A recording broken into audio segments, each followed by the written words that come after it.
तुम्हाला सांगते शेजारच्या नाही का त्यांची सून आगलावींची एक नंबरची चंबक चाललोय सासऱ्यासोबत चालली कधी चालली गाडीवर माहिती का अशी चालली म्हणे अशी हो माय आपली ताकद नव्हती हो सासऱ्या सासऱ्यांसोबत अशी जायची. तेवढंच नाही तर शिंदेची पोरगी नाही का आपल्या शेजारच्या काय म्हणता? 6 महिने झाले घरीच आहे.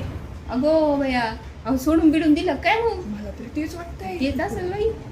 गावात चर्चा उठली बाय तिचा नवरानं वाटतं दारू पित होता म्हणून आली वाटतं सोडून. अहो, कसलं दारू बिरू लफडं असं तिचं लफडं असं असेल का? मग लफडं आहे तिचं.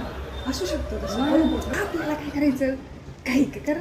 हा माय बरं बरं काय करायचं आपल्याला आपण आपलं बघावं. अहो वहिनी ती गायकवाडांची पोरगी नाही का अजून शिकती बाया इतके दिवस 30 वर्षाची झाली घोडमी इतकं काय शिकणं बाई. अजून पण नोकरी लागली हा नोकरी नाही लग्न नाही लग्नाचा पत्त्या बी नाही. बाई आजकालच्या बायका एवढा का बरं शिकवतात पोरींना पहा ना बाया आपलं तर किती लवकर लग्न झालं. 18 वर्षाचा असताना आपली लग्न झाली. हो मी उडत उडत बातमी ऐकली काय हो शाळा शिकायली काय नांदेडवर गाडीवर बसून तिची वेगळीच मजा चालली असं आहे का बाया हा, तिच्या वेगळी घरच्यांना शाळा सांगायला चालली पाहिजे तिची. आहे की नाही घरच्यांनाच सांगायला पाहिजे. मी म्हणते आपण कशाला सांगायचं हा बाया लांब लांब पर्यंत news येते. आपण डोळ्यावर यायचं ना मग काय तर. काय